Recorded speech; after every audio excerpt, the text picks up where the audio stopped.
त्यांनी करू द्या ना, आमची केस खोटी आहे, फायर खोटा आहे, फायर अर्ज नाही, अर्ज नाही. आम्हाला एफआयआर तरी द्या, नाही तर मी खोटा एफआयआर करतो म्हणून माझ्यावर कारवाई करू. सरकारी कामात हात करायला म्हणून करा. चला आपण सीआयडीला भेटू त्यांच्या इन्व्हेस्टिगेशन साहेब 1 महिना झाला एक स्टेटमेंट पोलीस साहेब 1 महिना झाला एक स्टेटमेंट तरी आले सीआयडीचं. बरं आम्हाला सांगा, सीआयडी बरोबर तुम्हाला माहित नसेल कोणाला बोलवलं सीआयडी नाही. त्याचा रोहित सिंग अमेरिकेत जाऊन आला, तो दिल्लीत येऊन बसला, सीआयडी त्याला अजून नाही बोलवलं. व्हीके सिंग जो मालक आहे त्याला अजूनपर्यंत बोलवलं नाही. त्याच्याजवळ मेंटेनन्स करणारा महाराष्ट्रात बसणारा जो त्यांचा माणूस आहे त्यालाही अजून बोलवलं नाही. सीसीटीव्ही बद्दल फक्त इथे गोळा केल्यानं त्यांनी आम्हाला कळालं.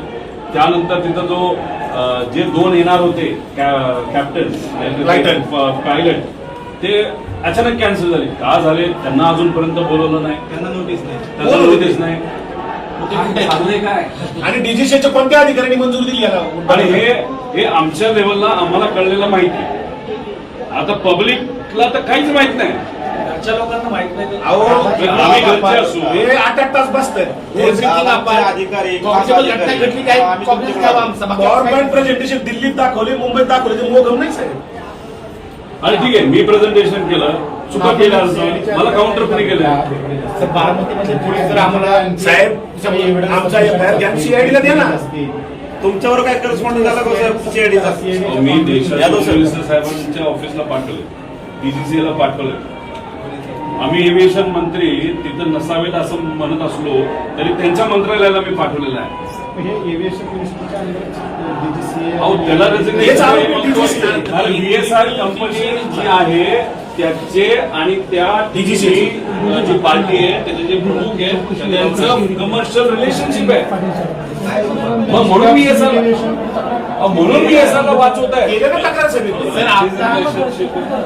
VSR ला म्हणून वाचवत आहे. आणि मग आमचं म्हणलं तुम्ही त्याच्या VSR विरोधात एफआयआर घेत नाही, तुम्ही सुद्धा वाचव. आणि चालू तपास जे सांगताय तुम्ही साहेब त्याच्यामध्ये अँगल कोणता आहे? अपघात आणि टेक्निकल.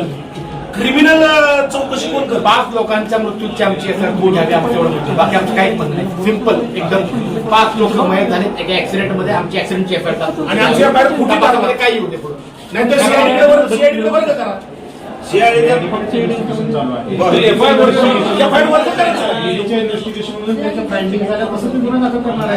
गुन्हा दाखल व्हायचा 1 महिना झाला साहेब, 1 महिना दाखल त्यांनी केलाच नाही तर आम्ही काय करतो?